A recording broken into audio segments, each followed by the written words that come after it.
ঠাইডোখৰ এক্সপ্ল'ৰ কৰোঁ।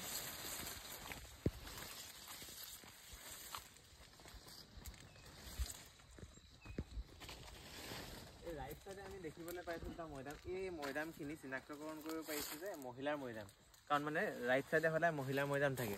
আৰু আমি জানিব পাৰিছোঁ যে এই দশৰথ বুঢ়ীখোৱা বৰফুকনৰ পত্নীৰ মৈদাম হ'ব লাগে এই দুটা। এজন বুৰঞ্জীবিদে কৈছিলে আমাক এই কথাটো।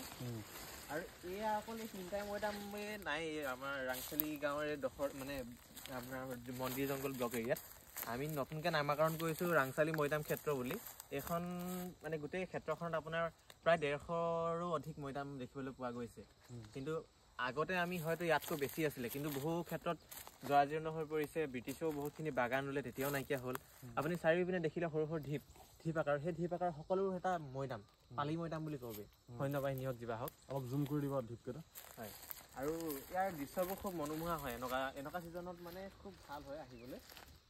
এতিয়া কলমৰ ছিজন হৈছে, কলমত দুইটা আপুনি বাগানখনে উপভোগ কৰিব পাৰিব। আপোনাক কলম দিয়াৰ হেৰিও দেখিব আৰু এনেকুৱা গ্ৰীনাৰীও দেখিব। আৰু এতিয়া দশৰথৰ মৈদাম মানে এয়া দশৰথ বুঢ়ীখোৱা বৰফুকনদেৱৰ মৈদাম। তেওঁ আছিল স্বৰ্গদেউ ৰাজেশ্বৰ সিংহৰ বৰফুকন। আপোনালোকে তলাতল ঘৰ গৈছে নিশ্চয়। তলাতল ঘৰৰ সন্মুখত যোনটো আটাইতকৈ ডাঙৰ বৰটোপ আছে, বৰটোপ দেখিছে? আটাইতকৈ ডাঙৰ যোনটো বৰটোপ, সেই বৰটোপটো নাম হৈছে আপোনাৰ বুঢ়ীখোৱা বৰটোপ। কাৰণ সেই বৰটোপটো এখেতে ৰজাক নিৰ্মাণ কৰি পিনে ভেট দিছিলে। আৰু সেই বৰটোপটো মষ্ট ইণ্টাৰেষ্টিংলি অসমৰ ইতিহাসৰ বা আহোম ইতিহাসৰ আটাইতকৈ ডাঙৰ আৰু মাৰাত্মক বৰটোপ। সেই বৰটোপটো একেলগে 200টা গুলি, 500টা গুলি ফুলে। 500টা একেলগতে ফুটাই তেতিয়া মানে ধৰা আধা ঘণ্টা বা না আপোনাৰ যদি মানে হেৰি সৰু সৰু গুলি নে কেনেকুৱা নাছে নাজানো। মানে হিষ্ট্ৰী ইতিহাসত কিতাপত মানে আপোনাৰ তাত দেখিব পৰা গৈছে যে সেই আপোনাৰ ইমানেই প্ৰকাণ্ড শব্দ দিয়ে যে ফুটাই দিয়াৰ লগে লগে এটা বাংকাৰ এটা বনাই থাকে। যি সৈন্যই সেই ফুটাই দিয়াৰ লগে লগে আপোনাৰ সেই বাংকাৰটোত সোমাই যাবলগীয়া হয়। নতুবা আপোনাৰ যদিহে সোমাই নাযায় আপুনি, ইমানে প্ৰকাণ্ড শব্দ হয় যে আপোনাৰ কাণখনক ফালি যাব, কাণৰ পৰ্দা। ইমান তীব্ৰবেগী শব্দ হৈছিলে। আৰু তাৰ ৰেঞ্জ, তাৰ দূৰত্ব প্ৰায় 10 কিলোমিটাৰ দূৰত্ব অতিক্ৰম কৰে তাৰ যিটো গুলি বা বুলেট। আৰু এদিন মানে এটা ঘটনা হ'ল, আপোনাৰ ৰংপুৰৰ পৰা চৰাইদেউলৈ ফুটাই দিছিলে কিবা কাৰণত। মানে ৰংপুৰৰ পৰা মানে ঐতিহাসিক ৰাজধানী। হয়, ৰংপুৰৰ পৰা চৰাইদেউলৈ ফুটাই দিছিলে। সোণাৰীলৈ। এতিয়া তাত নদী এখনত মানে পানী তুলি আছিলে মহিলাগৰাকীয়ে, তাকে গৰ্ভৱতী আছিলে। সেই পানী তুলি থকা অৱস্থাত ফুটাই দিওঁতে এই গুলিখিনি আহি মানে বা সেইখিনি আহি মহিলাগৰাকী পেটৰ পৰিলে আৰু সন্তান সৈতে মানুহজনী মৃত্যু হৈ গ'ল। সেই তেতিয়াৰ পৰা ৰজাই সেই বৰটোপটো নিষিদ্ধ কৰি দিলে আৰু ৰংপুৰ আপোনাৰ তলাতল ঘৰৰ সন্মুখত সজাই ৰাখিছে এতিয়া ধুনীয়া। আৰু তাত সোণৰ আখৰে খোদিত আছিলে, এওঁৰ নাম হওক কিবা হওক। কিন্তু বৰ্তমান অলপ নষ্ট হৈছে বস্তুখিনি মেইনটেনেঞ্চৰ অভাৱত।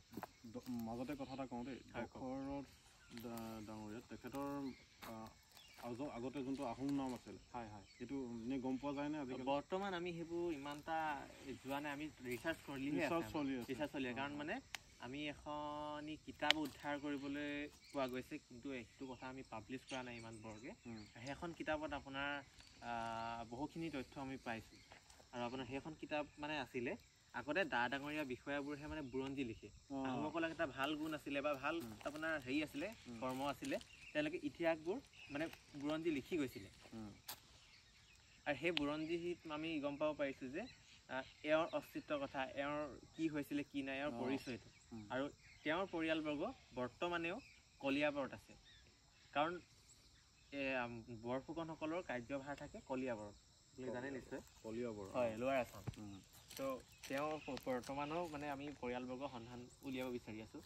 অলপকৈ পাইছোঁ, কিন্তু আমি ডিছক্ল'জ কৰিব বিচৰা নাই এইটো বস্তুটো। সেইটোৱে তেখেতৰ মানে সোঁহাতে তেওঁৰ পত্নী কেইগৰাকী, আৰু এওঁতো তেওঁৰ মষ্ট প্ৰবাবলি পত্নী আছে বুলি ক'ব পাৰি। মানে মহিলা, পত্নী নহ'লে মহিলা। মানে আগতে যোনটো নিয়ম আছিলে, ধৰক হেৰি ৰজাৰ সোঁহাতে পত্নী কেইগৰাকীৰ মৈদাম দিয়া হয়। হয়, মহিলা তেওঁৰ ধৰ্মী হেৰি।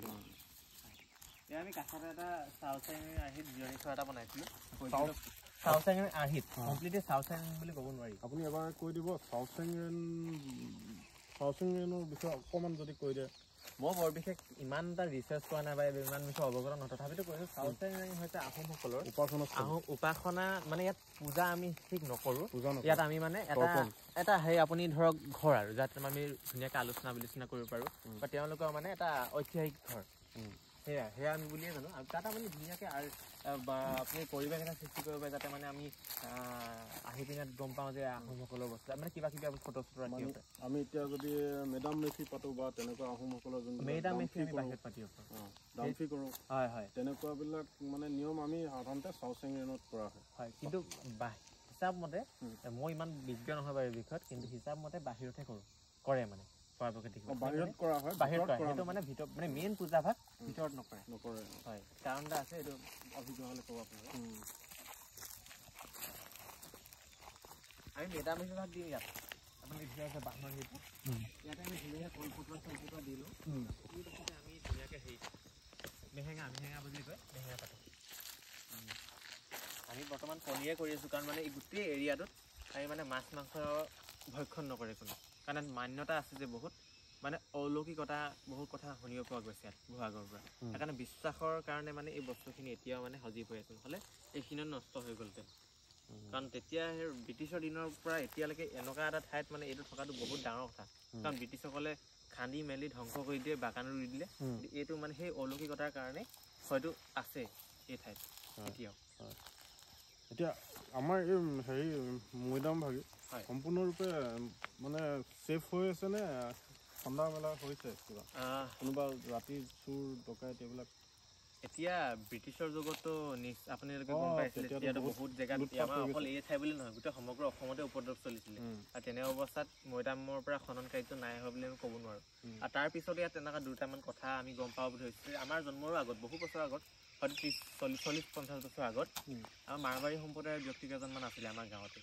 আৰু তেওঁলোকে প্ৰায় 20-30খন বা 20-25-30খনমান গাড়ী সেই সময়ত আজি বা 50-60 বছৰ আগত এই গাঁৱৰ হৈ আহিছিলে বুলি শুনিব পাইছোঁ। মানে মাৰবাৰীসকলে মৰাণৰ পৰা ক'ৰবাত মানে আনিছিলে খন্দ বোলে। খান্দি থকা অৱস্থাত কি হ'ল, খান্দি থাকোঁতে ইমানেই তীব্ৰবেগী শব্দ দিলে, ধুমুহা আহিলে হেনো, গাঁৱৰ মানুহবোৰ আহিছে, খন্দা মানুহবোৰ একদম অৱস হৈ পৰিলে। আৰু তেতিয়া একদম লগালগ গোটেই যিমানখিনি গাড়ী আছিলে 20-30খন গাড়ী সকলো পলাই গ'ল। আৰু যোনগৰাকী মূল মানে হেৰি আছিলে অভিযুক্তা, তেওঁলোকে মানে সেইজন মহিলাগৰাকী আছিলে ইয়াৰ মানে খোৱাং বাগান এৰিয়াৰ ওচৰত, তেওঁ একদম আমি শুনিব পাইছোঁ যে তেজ বমি কৰি মৰিলে। তো ইয়াত মানে অলৌকিকতা বহুতখিনি দেখিব পৰা যায়। এতিয়া আমাৰ এই মৈদাম ভাগ অসম চৰকাৰে কিবা ছেফটিৰ কাৰণে বা সংৰক্ষণৰ কাৰণে কিবা লৈছেনে নে কোনোবা টাই অসম সংগঠনৰ কোনোবা আগবাঢ়ি আহিছে? নাই, বৰ্তমান তেনেকৈ আমি কোনো ধৰণৰ দেখিব পৰা নাই, কাৰণ আমি মৈদামখিনি আমাৰ চিনাক্তকৰণ হোৱা বহুদিন হ'ল যদিও সম্পূৰ্ণভাৱে চিনাক্তকৰণ হোৱা নাছিলে, কাৰণ নাম কাৰ মৈদাম হয় কি নাই কোনো জানিব পৰা নগৈছিলে। কিন্তু প্ৰায় 2020 চনৰ পৰা আমাৰ জ্যেষ্ঠসকল বা আমাৰ খোৱাং এৰিয়াৰ উচ্চপদস্থ বিষয়া বা আমাৰ শিক্ষকসকল কেইজনমান আহি পিনে আমাৰ মেনেজাৰ ছাৰৰ লগত কথা পাতিলে, কাৰণ আগতে পৰিৱেশটো তেনেকুৱা নাছিলে। কাৰণ আজিৰ পৰা আপোনালোকে 4-5 বছৰ আগত আপোনালোকে এই ঠাইত যদি আহিব বিচাৰে আহিব পৰা নগৈছিলে, কাৰণ মৈদামত সোমোৱা মানে বাগানত সোমোৱা নিষিদ্ধ আছিলে সাধাৰণ ৰাইজৰ কাৰণে, কিয়নো কেইটামান বাগানৰ আৰু হেৰিৰ মাজত কনফ্লিক্ট হৈছিলে, মানে বুজা ভুল হৈছিলে। সেই তেনে অৱস্থাত আমি মানে আমাৰ কেইজনমান ব্যক্তি হওক আমাৰ ছাৰহঁত আহি পিনে মানে মেনেজাৰ ছাৰৰ লগত আলোচনা বিলোচনা কৰাত আমাৰ মৈদাম সোমাব দিলে বাগানত, আৰু সোমাই পিনে আমি মেডাম পাতিবলৈ আমি আগবাঢ়িলোঁ। আৰু তেতিয়া আমি মানে ভাবিলোঁ যে মেডাম আমি 2022 চনৰ ক্ষমা কৰিব 23 চনৰ 31 জানুৱাৰীত মেডাম পাতিলোঁ। আৰু তেতিয়া আমি খোৱাং বাগানৰ মেনেজাৰ ছাৰক আনিলোঁ, তাৰপিছত আমাৰ পিঠুবৰ কলেজৰ প্ৰিন্সিপাল ছাৰ আৰু খোৱাং হাই ছেকেণ্ডেৰী টিচাৰ হেৰাম্বৰ ছাৰ আৰু প্ৰসন্ন ধিঙীয়া ছাৰ, তেওঁলোক আহি পিনে আমি আলোচনা বিলোচনা কৰি সেইদিনাখনে আমি এখন সমিতি গঠন কৰিলোঁ, যাৰ নাম হৈছে ৰাংচালি মৈদাম উন্নয়ন সমিতি। আৰু সেই সমিতিৰ আমি সভাপতি আমাৰ মেনেজাৰ ছাৰকে দিলোঁ, তেওঁ হৈছে অপূৰ্ব চুতীয়াদেৱ। আৰু আমি সম্পাদক হিচাপে আমাৰ গাঁৱৰ এজন যুৱক সীমান্ত গগৈ, আৰু আমাক সহকাৰী সম্পাদক হিচাপে দিলে আৰু কেইজনমান বিষয়ববীয়া। আৰু তেতিয়া আমি ভাবিলোঁ যে অকল মৈদামখন সংৰক্ষণ কৰিয়াই নহয়, আমি গোটেই সমগ্ৰ খোৱাঙত বহুখিনি ঐতিহাসিক ঠাই দেখিব পোৱা যায়, সেইখিনি সংৰক্ষণ কৰাৰ ক্ষেত্ৰত আমি গুৰুত্ব দিব লাগিব। আৰু তেনেস্থলত আমি ফেব্ৰুৱাৰী মাহৰ সেই 2023 চনৰ ফেব্ৰুৱাৰী মাহৰ 13 তাৰিখে আমি এটা সিদ্ধান্ত ল'লোঁ যে খোৱাং পৰ্যটন অৰ্থাৎ খোৱাং টুৰিজম নামেৰে এটা পেজ খুলিব লাগে বা আমি এটা ব্ৰেণ্ড খুলিব লাগে। আমি তাৰ জৰিয়তে আমি খোৱাংখন প্ৰচাৰ কৰিব লাগে বা খোৱাঙৰ ঐতিহ্য আমি বিশ্বৰ মাজলৈ জিলিকাব লাগে আৰু সেয়ে আমাৰ প্ৰচেষ্টা আগবাঢ়ি আছে আৰু আমি চৰকাৰৰ কোনো ধৰণৰ এনেকৈ সহযোগিতা পোৱা নাই এই ক্ষেত্ৰত আমি চেষ্টা কৰিছোঁ যাতে চৰকাৰেও আমাৰ এই ক্ষেত্ৰত চকু দিয়ে যাতে এই মৈদামখিনি চাৰিবেৰা আমি সীমা এটা পাওঁ মৈদামখন সংৰক্ষণ হয় সুচলভাৱে আৰু ইয়াত পৰ্যটক আহি পিনে এটা ভাল মনোমোহা দৃশ্য উপভোগ কৰে আৰু বৰ্তমানো আমি আহিবলৈ ইয়াত পাইছোঁ আমি তেতিয়াৰ পৰা আমি এটা সুবিধা ৰাইজক দিলোঁ যাতে কোনোবাই যদি আহে আমি আহি পিনে ইয়াত উপভোগ কৰিব পাৰে অকল নট অনলি মৈদামৰ বাহিৰেও আমি খোৱাং বাগানৰ কিছুমান দৃশ্য দেখাওঁ টি টুৰিজিম যোনটো কয় কেনেকৈ বাগানত প্লাকিং কৰে কাৰণ অসমত আছে যে বহুত মানুহে নাজানে কেনেকৈ বাগান মানে চাহপাত আমি খাওঁ চাহকাপটো চবেই খায় কিন্তু চাহকাপ কেনেকৈ তেওঁ চাহকাপলৈ আহে সেইটো কোনো নাজানে সেই বস্তুটো আমি দেখুৱাবলৈ কেনেকৈ প্লাকিং কৰে প্লাকাৰখিনিয়ে দেখুৱাই তেওঁলোকে চিনিব পাৰে তাৰপিছত ফেক্টৰীত কেনেকৈ প্ৰচেছ হয় কেনেকৈ পেকেজিং হয় গোটেই বস্তুটো আমি দেখুৱাওঁ আৰু ফেক্টৰীত দেখাওঁ আমাৰ বাংলো এটাও আছে ব্ৰিটিছ মেড বাংলো সেই বাংলোখিনিও দেখাওঁ আৰু গোটেইখিনি অন্যান্য ঠাইখিনি দেখুৱাওঁ আমি সেই হোটেলত তেওঁলোকক দিলোঁ এটা মানে কমপ্লিটলি টুৰিজম পেকেজ কিন্তু আমি চাৰ্জ লোৱা নাই বৰ্তমানলৈকে ৰাইজৰ সেৱাৰ কাৰণে আমি ছ'চিয়েল ছাৰ্ভিচে কৰি আছোঁ বুলি ক'ব লাগিব বৰ্তমান আমি এক্সপ্ল'ৰ হৈছেহে মানে হয় আৰু আমি এনেকৈ ডকুমেণ্টাৰী এখনো বনাই আছোঁ তথ্যচিত্ৰ যাৰ জৰিয়তে আপোনালোকে আৰু বিৱৰণ পাব আৰু ভালদৰে মই তাকে সুধিব বিচাৰিছোঁ মানে আমাৰ ইয়াত এনেকুৱা সৰু মৈদাম বহুত একদম এনেকৈ ৰাউণ্ডকৈ আছে ন চাৰিও যিমান আপুনি সৰু দিশে থাকে সকলো দিশে মৈদাম এইবোৰ চব পালি মৈদাম বুলি ক'ব পাৰি মানে ইয়াত তেওঁৰ সৈন্য সামন্তবিলাক হয় আপুনি ক'ব পাৰে সেই বুলি তেওঁৰ মানে বডিগাৰ্ড বা যোনকেইজন আছে সৈন্য বাহিনী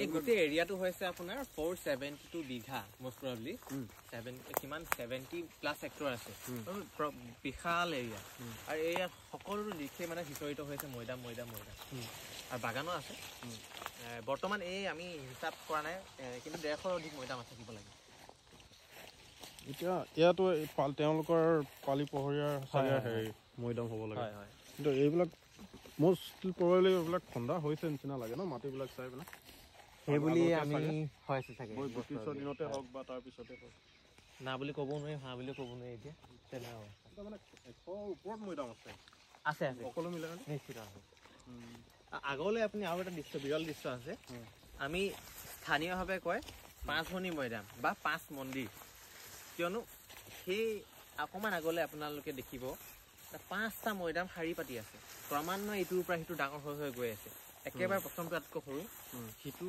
অলপ ডাঙৰ তাৰপিছতো অলপ ডাঙৰ সেনেকৈ ক্ৰমান্বয়ে বাঢ়ি আটাইতকৈ 5 নম্বৰ আটাইতকৈ ডাঙৰ সেই মৈদামটো স্থানীয়ভাৱে 5 মন্দিৰ বা 5 ভনী মৈদাম বুলি কোৱা হয় আৰু এইকেইজনৰ চাগে তেওঁ পালি পহৰীয়া হ'ব হয় গোটেই চাৰি দেখি যিমান দেখিছে আৰু সেই মৈদামকেইটা মষ্ট ইণ্টাৰেষ্টিং কথা এটা আছে একদম আপুনি তাৰ এংগেলো দেখি যাতে পোন একদম মানে বিৰল দৃশ্য আৰু সেই মৈদামকেইটা আমি জানিব পাৰিছোঁ যে 5 ভনীৰ এটা কৰুণ মৃত্যু হৈছিলে সেই কৰুণ মৃত্যু হোৱাৰ কাৰণে সেই মৈদাম ভাগি সেনেকৈ দিলে এতিয়া সেই 5 ভনীৰ মানে কিবা ৰাজকীয় বংশৰ লগত মানে নিশ্চিতভাৱে কাৰণ ৰাজকীয় বংশ নহ'লে আগতে মৈদাম দিয়া নহৈছিলে যাৰ এটা বিষয় আছে মৈদাম